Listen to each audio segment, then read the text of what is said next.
So what first drew you to music as a child growing up in Israel? And was there a particular moment when you knew composition would be your path? I was always, it seems like I was always in music. It was not something that happened. It was just, my mother tells me that when I was like, I don't know how old, very young child, I was one time, she was hearing terrible noises from the kitchen because somebody was breaking the plates, breaking glass. She comes to the kitchen and she finds me like very young, very, very young. I was throwing the plates and breaking them. She said, Chaya, what are you doing? And I said, this is so beautiful. The sound, so beautiful. Really? Wow. That is totally different. Wow. And I can tell you another memory, which I still remember. My parents took me, I think I don't know if I was 4 or 5 or I don't know how. They took me to a movie, and it was a Russian movie, which was called Biryoska. I remember the name. And it was it was very, very corny, but all the Russian music and dances and people dancing and Bolshoi and it was very beautiful and very joyful. And in the break, I was just sitting and crying all the time. And my mother asked me, why are you crying? It's not sad. Well, and I said, it's just so beautiful. The music is so beautiful. I was just really, I remember that the music was just, so it was not like I discovered music or it was, I always felt that this was my world, and it was, and my father had a very good ear.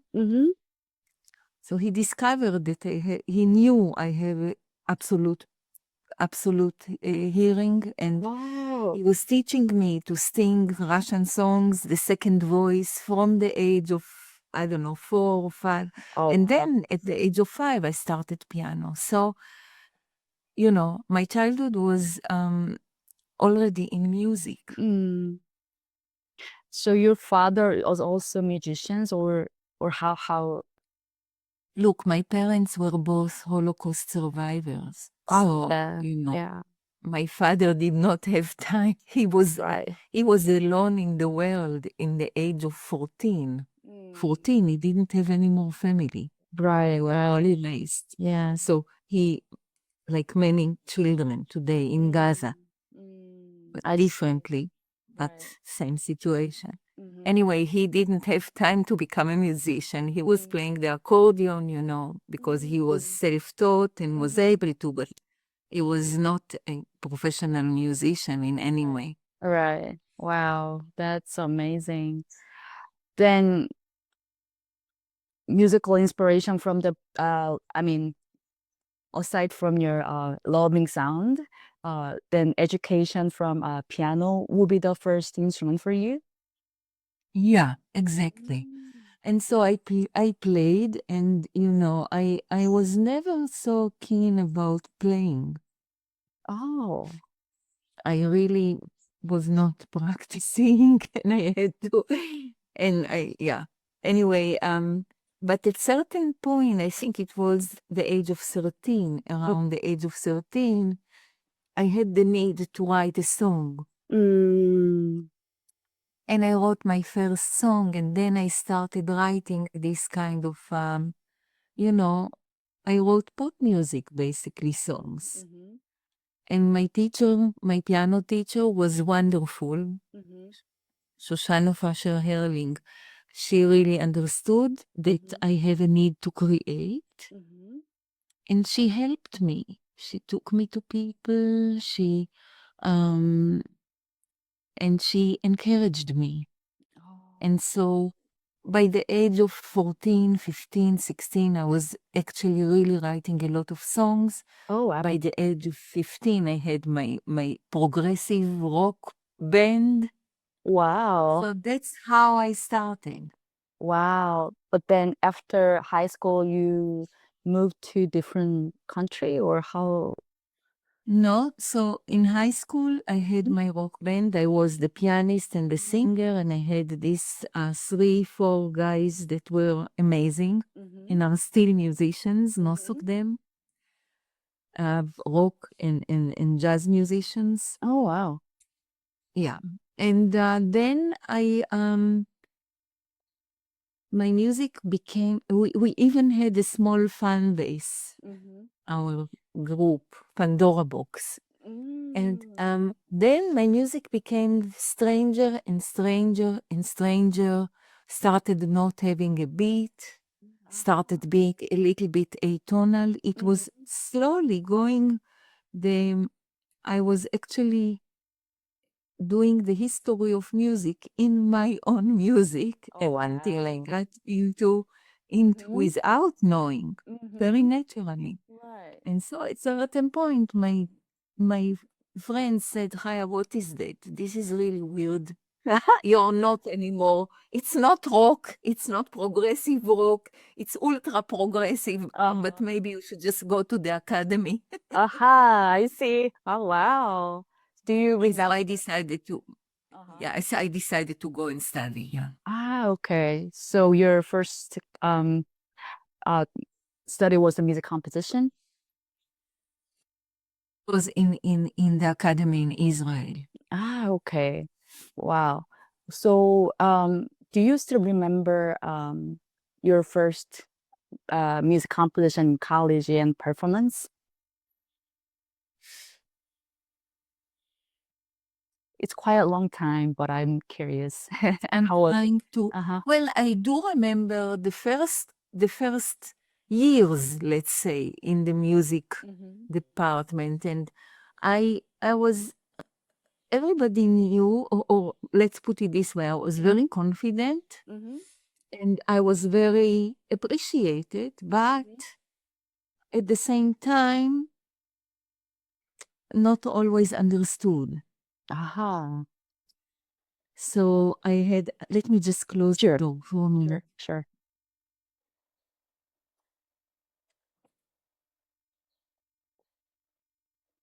So there were people in my class whose compositions were much more accessible and easily understood already from the beginning. Right. And so in the concert, they would get so many clappings, and my music would come and it would be like, Haha. And so that started already immediately in the music academy. But I was always extremely valued, and my teachers always,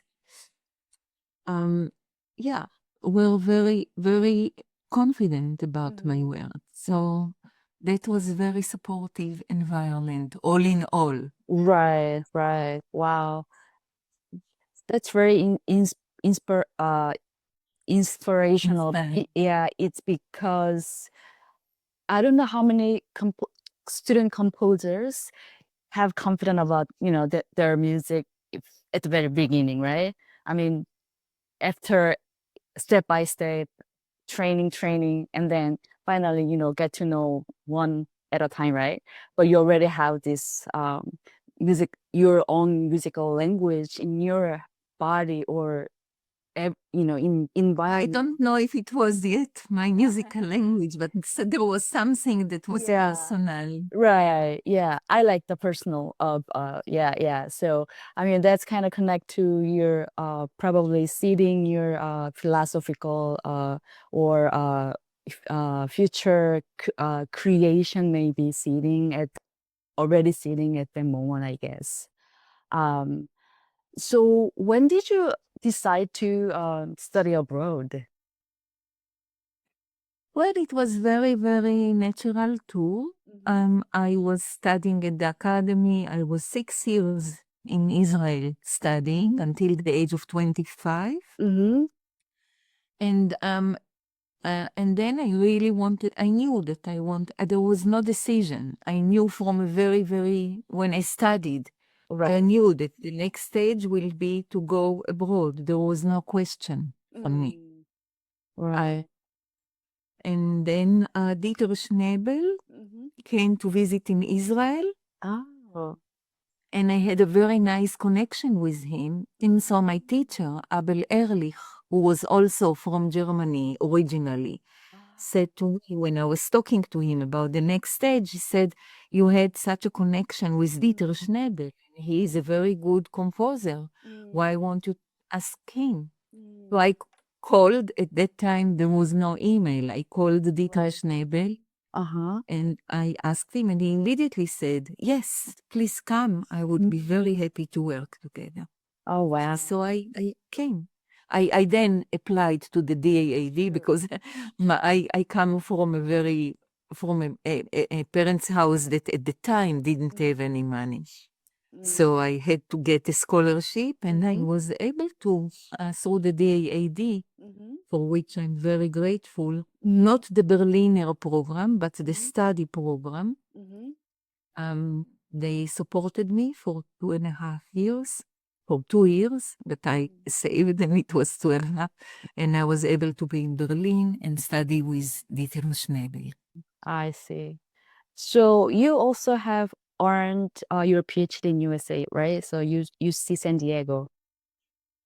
And I noticed that you also teach cut there, right? So Yes.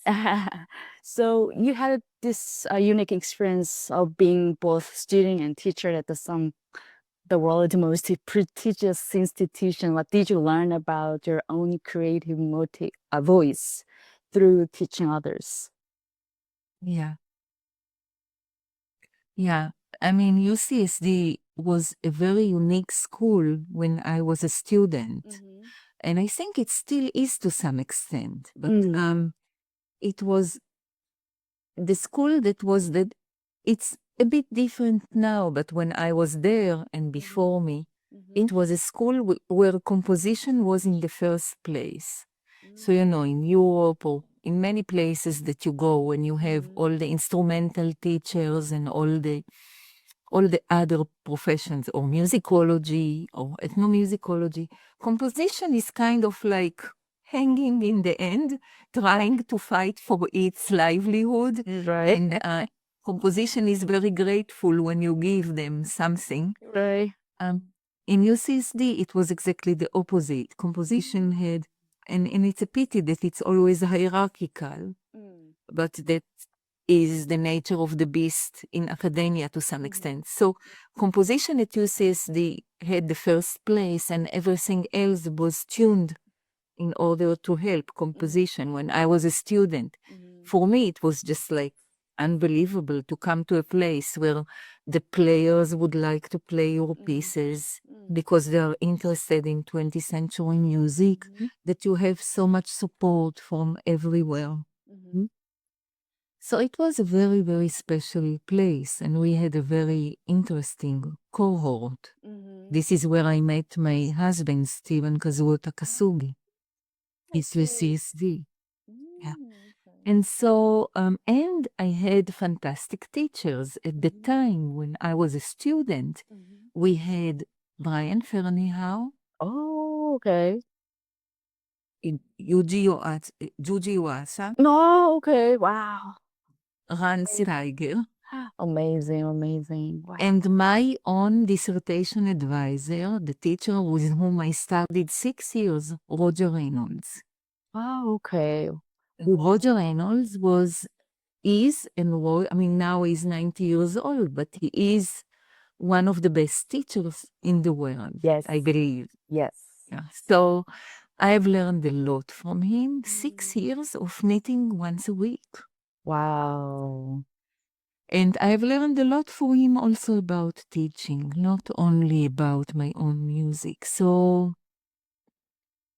yeah. Wow. That was a really great privilege to be a student there, and a great luck. Right. Yeah.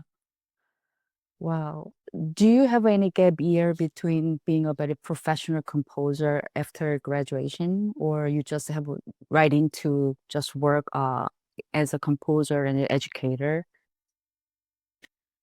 No, I had a lot of fear. I finished studying in 92 or 93. Yeah.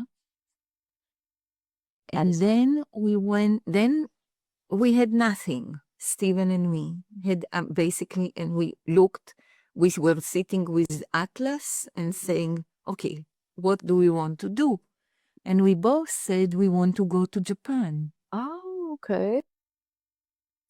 And so we went to the Japanese embassy and we looked at, they had a box with all the possible fellowship and scholarship. And we were copying the addresses. That's how you did it back then. Wow. And we applied to Japan Foundation. And I applied also to Asahi Shimbun, which had a really good grant, the best grant from all the books. And I said, I want this one. And I ended up getting it for some reason because they were giving it to 4 individuals every year in all the areas, but they never had an artist. They never had an artist, and they never had a woman. And so I was fitting into both categories, and I knew to highlight it. Wow. And yeah, and so that happened, and it was really lovely. Right. I mean, that's very encouraging me. Yeah, so we had nothing. And then after Japan, again, we had nothing. So, and I was pregnant and I was getting my child. And so I applied again to places and a lot of rejections. But there was one place that said come, and that was Schloss Solitude in Germany. Wow, okay, wow. So once I had Ko, my child, we went to Israel. I wanted to give birth in Israel. And then we went directly, when Ko was 1 month old, we went to Germany, to Schloss Solitude. Wow. For a year, where we had a place to live. I got monthly salary, and I could have a few performances, but I was not able to get any commissions. It was very depressing. It was a very difficult year because nothing was happening. But that is the year where I basically planted all the seeds that later initiated my career. Right. Wow. That's really, really encouraging me too. Yeah. Wow. So you just not giving up and keep trying to have. I mean, if you want, I can tell you a bit more about it because I think that this is interesting for a lot of people who are finishing PhD and starting a career. Yeah. And this is the hardest time in the life of a composer. Yes. To Paisinian. Please. Please tell me more. So I can tell you this, that I was at Schloss Solitude and I thought this is a year where I can establish a career in Germany, because Germany was the most welcoming place for new music that I was interested in. And I was going to people and introducing my music, but nothing has come out of it. But one of my colleagues at the Schloss was Klaus Stefan Mannkopf. Ah. And I didn't know it at the time, but he took my music and he, without telling me, he actually introduced it to different people. Oh, wow. And he introduced it to Peter Ruzicka, who was the head of the Munich Biennale. And then suddenly, Klaus Stefan has told me, Peter Ruzicka would like to talk to you. Oh, wow. I was very depressed at the time because nothing was happening for me. I think. No commissions, nothing. Very, very, maybe I succeeded to get one commission for 2097 or 8. I see. For a vocal piece with recordings. But that was all. Anyway, I met Ruzicka and he told me that I can have an opera in the Munich Biennale Aha. in How year? 2000. That was 96 I'm talking about. Right. But he said in 2000 you can hear an opera. I was 42 in 2000 and started writing the opera when I was 40, Pnima. And Pnima was my breakthrough because once that opera was out, it was not much easier, but it was easier. People knew who I am. I still had to fight. I still had to call, etc. But nothing came by itself. I always had to initiate. I see. Wow. So it is only in the last 7 to 8 years that things have been coming by themselves. Okay. I'm 67. Yes. So it's only from late 50 that I did not have to initiate. I see. Yeah. So that is the story, that and the reason I'm very grateful to Klaus Stefan for actually starting my career to some extent. But I have to say that the reason why I'm saying that is that you never know how things start. You have to do the best that you can. Right. I see. Then what would be your advice to all the PhD students and who has the hold of PhD and get depressed? My advice is get to work, because one part of your work is doing your music with a lot of integrity and without thinking about anything else but your music. But the other part is that you have to become the agent of your music. Right. That's very important. You cannot expect anybody else to work for you at that age. Right. You have to actually fight to make it possible for you to continue to compose and live. Right. For me, I knew that I had a choice of being a teacher because I've been a teacher since I was 19. Yeah. So I knew that I will lean on my teaching to get me money so that I will be able to compose. But I also knew that I wanted my compositions to be performed. Otherwise, you die if you don't hear what you write. Right. And so I knew that I have to become the spokesperson for my music, which I've done very loyally for many years. Still doing. It's hard to get from the habit. Right. Wow, that's Get away. right. That's really, really helpful for me to get some relief. So now that you have a lot of performance and premieres, I have some question of those. So when you are at these international festival, what conversation with other composers, artists most inspired to push your work in new directions? I don't know that it's necessarily conversation. It can be very small things that somebody says, or it can be a critique that I want to respond to if I'm talking to people with whom I'm close enough to exchange critique, which I seek. Or it can be watching something and thinking, oh, this kind of, when I watched, for example, I was in Gaudeamus Festival and I saw ensemble handwork. They've asked me for a long time to write a piece for them, and I was kind of delaying but when I saw them perform, I realized, wow, I can do amazing things with them. And it really inspired me. So I tried to watch them, really since then to look at what they have on the web. And I'm going to do a large scale piece for them. but that was really inspired by watching them in concert. It really gave me a new horizon because of the way that they are able to work. Like they are such a chamber group, listening to each other, reacting, and able to be in complete unisono. So wow. So then you also have electroacoustic music, right?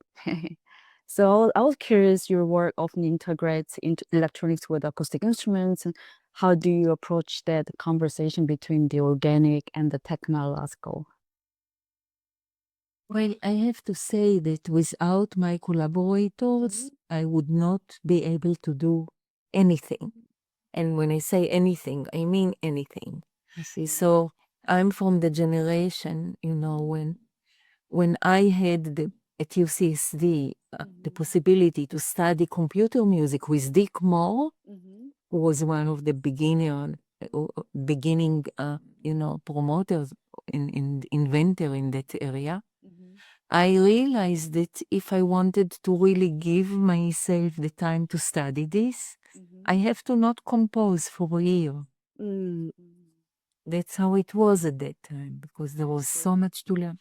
And I just couldn't do it. So I did not I started the course and I dropped it. And I was very lucky to be able to get help from the experimental studio in Freiburg, and later from IRCAM. And in IRCAM, I found my collaborator, Carlo Lorenzi, with whom I've done a lot of pieces over the years. Yeah. Wow, I see.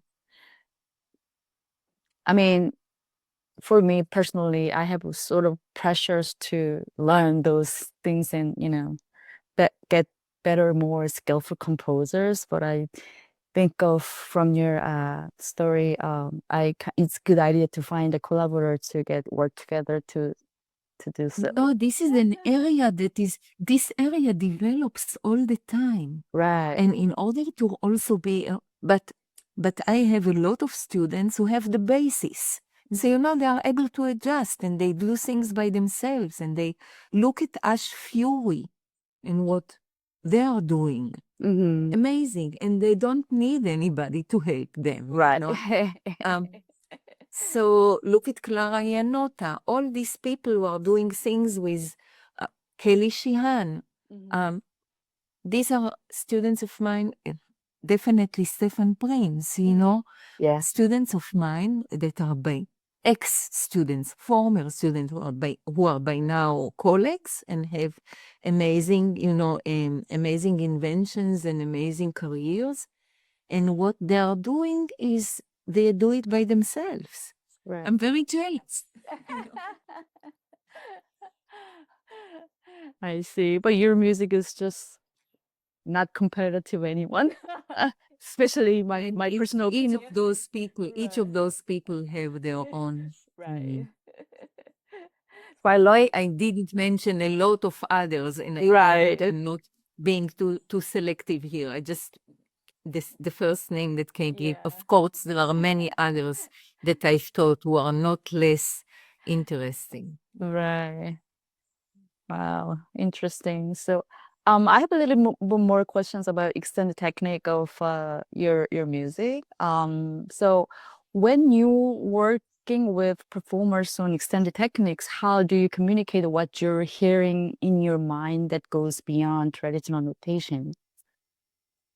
I'm very I'm very good at using of metaphors, and I have learned that musicians really love to imagine things, and to then, if you are giving them the right metaphor, they will be very quick to adapt it and to understand what you want. And so, but I must say that when I was beginning, it was sometimes very difficult. I see. Yeah, so not all ensembles were welcoming of young composers, and especially at the time. I think now it's a little bit more open. But I think that it's very important to know what you want, to have a clear imagination and image, sonic image of what you are looking for. Right. Once you know it and you are clear about where you are going, even if you don't have the exact, then you can communicate it. However, there are situations where what you want is not yet completely clear and you would like the player to help you. And you can say that from the beginning, I'm looking for something. Can we dedicate 5 minutes to try to find it and I will guide you? But I'm not yet settled. I'm wanting to try. And I think that if somebody to begin with, it depends on the circumstances, Right. Of course, if an orchestral rehearsal of 1 hour for a piece, which is 20 minutes, he will not do that. Right. He will come very clear. So the composer has to really think about who they are communicating to, how much time do they have, etc. etc. Right. Oh, that's really a great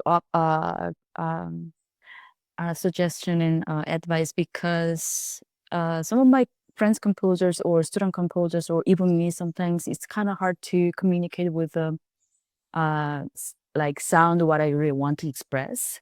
But probably maybe sometimes, especially for me, it's not enough honest to things, or honest to in between the performer and me as a composer. Exactly. Yeah. So, but then Because go ahead. performers, sometimes performers are very well known or they are authoritative, and then you think about them and somebody who is above you and you want to appear very perfect. But actually there are people just like you, and a lot of them are very nice people if you relate to them in that capacity. But it's not easy to do. Right. Yes. I was not able to do it when I was young. I see. It took long years. It's a process of learning. Right. Right. Wow. Yeah.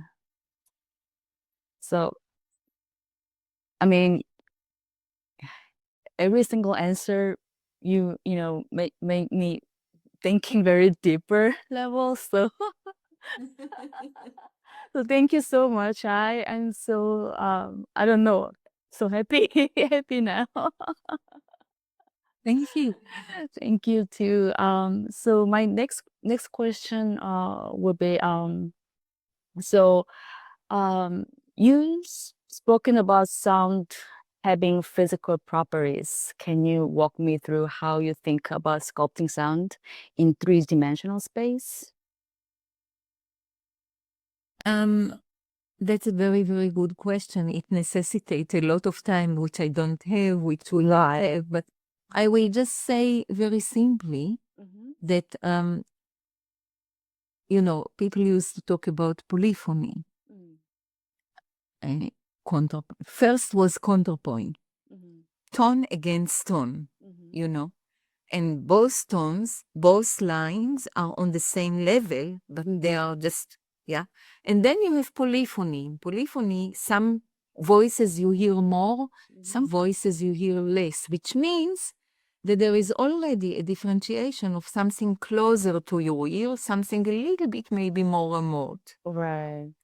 I would like to take it further and to suggest that, let's say if I'm sitting here in front of me where the sounds unfold, there is a huge terrain, a huge area, field. And some things are put in front of me, some things are put very far into the background.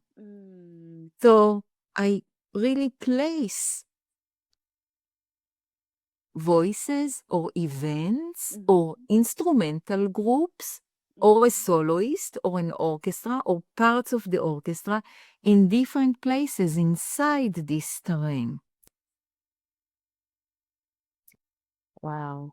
I see. So that is just the beginning of how to think about, think about your musical actions or objects or gestures. Think about them not only as if they're all in the same zone, in the same area, Right. but think about them as if there is an open place, Mhm. open field, and they are on different places, different points, from very much in the front all the way to the disappearing in the background. Right. Wow. And of course, this is all connected to their physicality. So something which is in the very background is not going to be fortissimo, very highly articulated and very, fast with a lot of detail. Because when we have something which is very far away, that's not the case. It is a bit more, wispy, it is a bit more smeared, it's not so loud, it's not so articulate. I see. So you use your experience in life in order to Right. add it. That makes sense. And I keep imagining whenever you say something like physicality and space and the textures and stuff. Wow. So maybe this question may be related to that. So that I was wondering, there's something almost tactile about your music. It has texture and weight. How do you compose with that physicality in mind? I don't know what to tell you. This is everything is connected to everything. Connected? Okay. Everything is connected. So if I have a gesture, Mhm. what element is doing the gesture? What body is producing the gesture? What is the instrument? Is it a contrabass? Okay, it's a contrabass. Okay. Is the contrabass doing a gesture which has to do with its size, with the weight, with the lower register? Is it a clean or low register? I mean, every gesture, every musical object, every action, every event, they have their smell, taste, weight. I try to treat them as a very synesthetic experience so that I can really kind of bring together or comprise what I'm doing from a lot of information, which is about tactility. Is it smooth? Is it smooth or does it have friction? Where does the friction come from? Is it the skin which has friction or what? Etc., etc., etc. I see. So maybe I compress questions. But this is really quality time to listen to your voice. So I am very thankful to hear from you. So your music has been described as essential and visceral. So how do you tap into those bodily emotional responses when you're composing? Can you repeat the question? I didn't understand. Okay.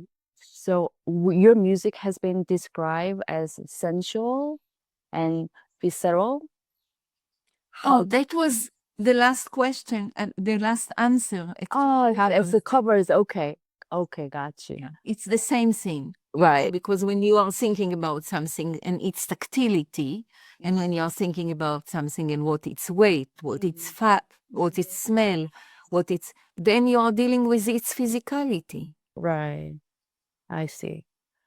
Then I have some question about your opera work. So creating an opera is such a massive undertaking. How do you maintain your compositional vision while working with librettists, directors, and entire production teams?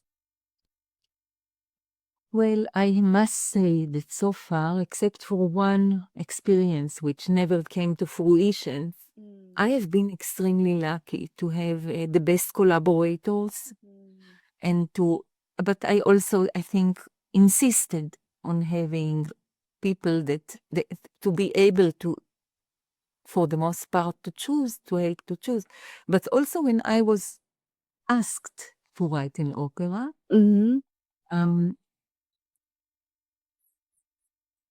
I knew I had to meet with the people and to see if I can work with them. So, so far, and I hope also in the future, all my collaborators were people that I could really discuss things with. And it was for me important to have a connection with the people, to meet them, to get to know them, to establish a connection, and to actually have them in my mind and report to them and start working with them already when I was just working on the music. I see. So each one of my collaborators have become, most of them are kind of friendly, and some of them are friends, really. And I spent many days with each of them. I see. And I always took care, Noah Frankel, the singer, has been my collaborator singer since many years. She has been in all my opera from the second, the third, and the fourth opera. She has been there. Oh, wow. And when I know that she is there, I have a peace of mind because she knows how to interpret my music. Right. And I can totally be at ease that she will help to communicate that to the other singers. So very grateful to Noah for that. But this is also to say that you create connections with your collaborators who are all people, and human connection is so important to find the people who really resonate with you and who inspire you. Right. Isn't there any difficulty to create this huge work such as an opera? Do you create your routine to write, or how does that work? Oh no, it's not. It's actually the opposite. It's like in all the small things that you write, your imagination is confined. Small work for chamber ensemble, or maybe even 1 hour work for chamber ensemble, like I'm doing now. But you have the chamber ensemble. You have four players. In an opera, it's like you are given the permission to dream to no end. Well, anyway, I was allowed to, you have an orchestra, you have those singers you can ask for, and then you can actually go into this and dream and do something you've never done before, and so it's actually easier. So you have more excitement and happiness into you? No, it's not about excitement. It's about, it is about excitement, but also about the boundaries are not so tight. I see. You have a very big field to create. Right. I see. I understood. Wow. But it's true that because it's so big, and I think that's what you relate to. How do you deal with such, big, like Infinite Now is 2.5 hours, 11 people on the stage, a quartet, up of soloist, and then a whole electronic music and an orchestra. What do you do with all that? And so, like, for example, for Infinite Now, when I was composing it, I had a very strict structure, and I knew the structure before. And the libretto is very helpful because when you establish a libretto, you basically establish it's a structure. Right. Yeah. I see. So, maybe a little bit different, maybe related different questions for you. Some of your work seems to grapple with the historical trauma and violence. how do you translate something like the horror of Guernica into sound without exploiting that suffering? Without exploding what? Suffering. Suffering. Yeah. So what are you asking? I want to understand the question particularly. So yes, so your works may grapple with a historical trauma and violence. So how would you translate something like this, uh, the emotion without experience? Maybe this way is better. Um, Like tragedy or what do you mean without experience? mm, but then you maybe could you bring any uh work of yours to relate to historical story? You mean like writing in Infinite Now about the First World War? Mm. I never write about anything which is not my experience. Ah, So that's what never. just Because Infinite Now, for example, is talking about the First World War. But I do not right. bring the First World War. For me, the First World War, together with the story by Zhang Shuwei, the Chinese writer, in Infinite Now you have First World War, the theater piece by Luc Perceval that uses the letters of soldiers from First World War and the story about the diary entries of a nurse and so on, and the book Nothing New of the Western Front. I see.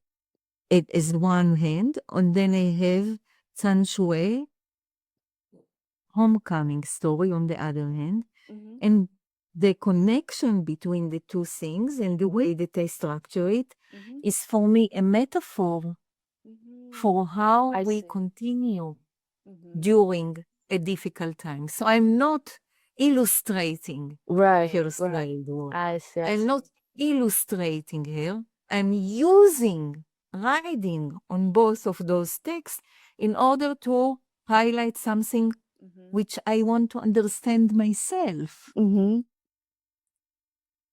And therefore, it is not a historical opera at all. Or when I do, I never write a literature opera or historic opera. The reason why I write an opera is because through my experience, by using that text, I am able to discover something for my present experience. Aha, I see. I see. Now I understand more how you connect with this story behind and music. Yeah. Ah, okay. Then how about there's often a tension in your work between destruction and beauty or violence and tenderness. How do you navigate that emotional complexity?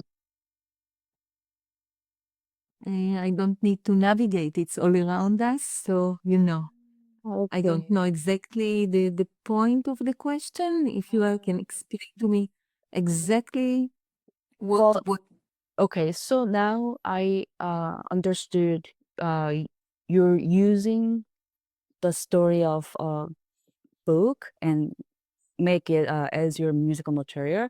But then how about emotional part? You also put metaphor of emotion into your music, or how does that work? well, it has to touch me. It has to touch me deeply. Okay. Has to touch me deeply, and it sits in an emotional place that I can react and write from. And that emotional place is not clear. It's not, pain or. Mm-hmm. But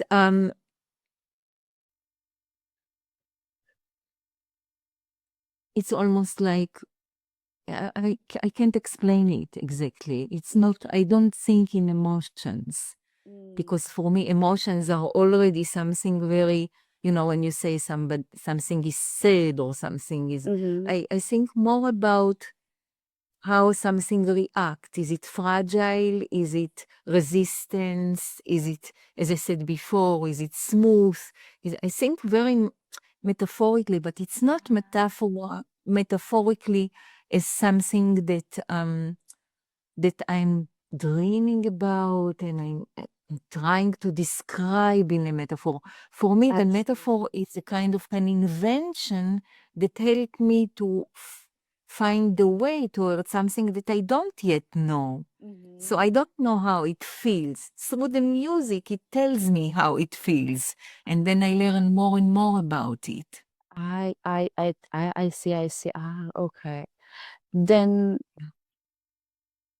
I think so far my understanding of your music and your writing process is very attached much when you are writing, right?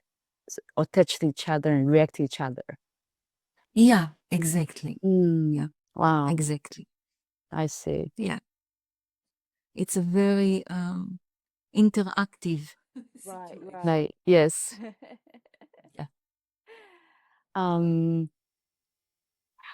I have 2 questions, I guess. Would that be okay to wrap it up before? Absolutely. Yeah, thank you very much. Maybe this is a different career related career question. As the first woman appointed composition professor at Vienna, you've broken significant barriers, I guess. How has your perspective as a woman shaped the sounds you create? It didn't. I It never didn't. thought. Okay. Yeah, it happened that I was the first, but yeah, I never thought about that. I just did my thing. Yeah. I see. I see. Okay. Um, Maybe I had to fight more, or I had to assert myself more. So, I have a mode of speaking where I show my confidence. And maybe if I wasn't a woman, it needed not to be so absolute. And I would have been able to be a bit more wishy-washy, which would have been nice at certain circumstances. But yeah. I see. I see. I may have more conversation related to this topic later. In person.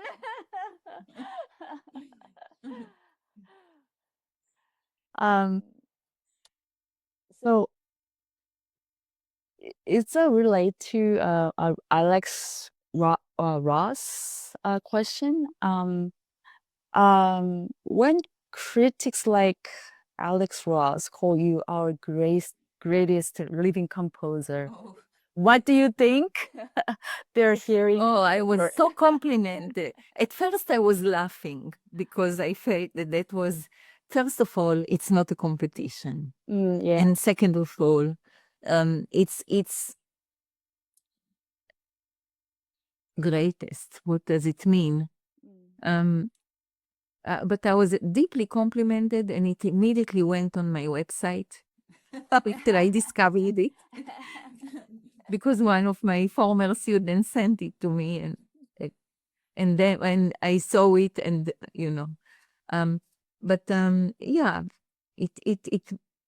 it's very helpful, because when he says that people are looking at my website, it's helpful, but and it also help you to understand that there are people who support you, Right. and you become very grateful for that, because it's encouraging.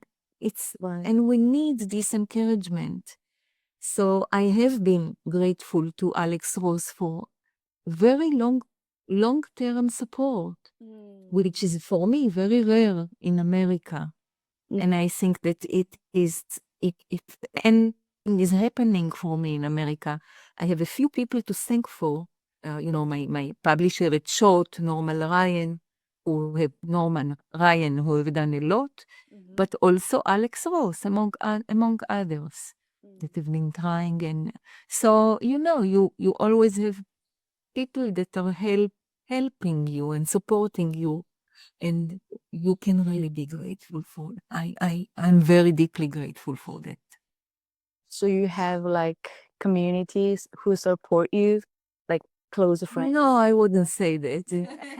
I would say communities. Okay. But I definitely got support from different people in many various points in my Yes. yeah. Do you have any advice for people who dreaming for a composer?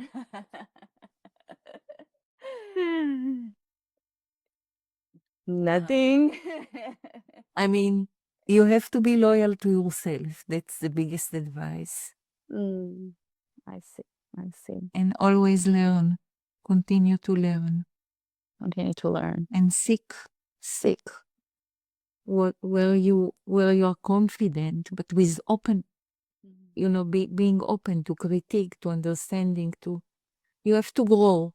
You have to protect your growth as an artist. I see. Not limit it, giving yourself support, and try to find a way to continue. Not easy. These are very difficult times for young artists. Yes. And these are difficult times for young people, much more difficult than when I grew up, which was a time of hope. It's very dark time right now. So I wish all the young people, support and encouragement and power to persist. It's not easy. Right. One should know that. Right. And one should know that the more complex, the more you have more to say, it's possible that it will take more time. You cannot be impatient or think that you deserve something. You have to create it. I agree. That's my advice. Thank you so much. Morning.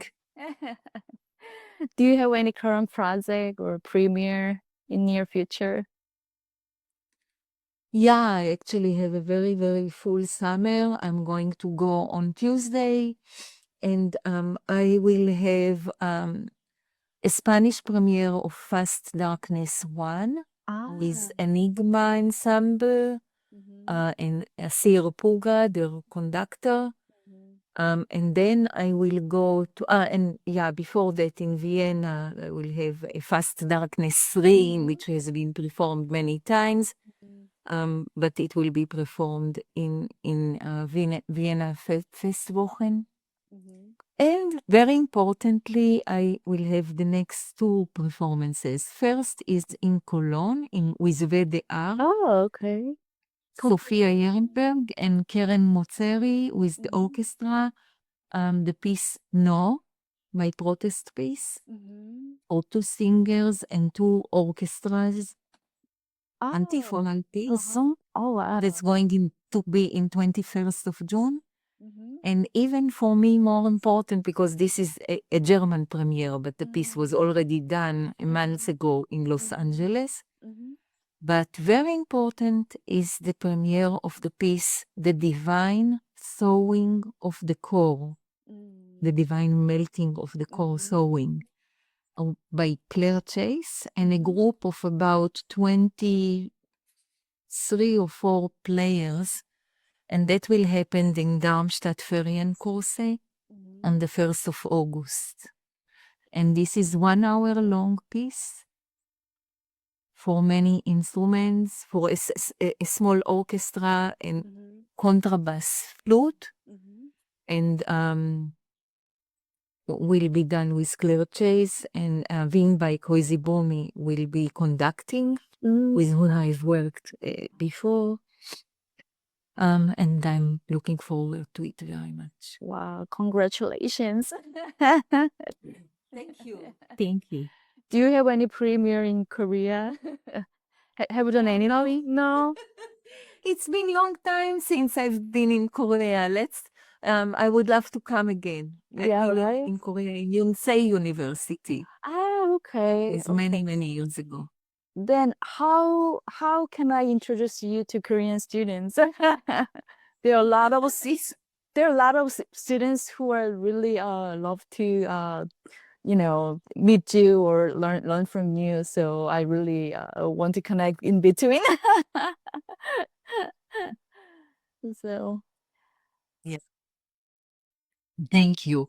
eh, thank you so much. This is, I mean, this conversation means a lot for me. I mean, personally.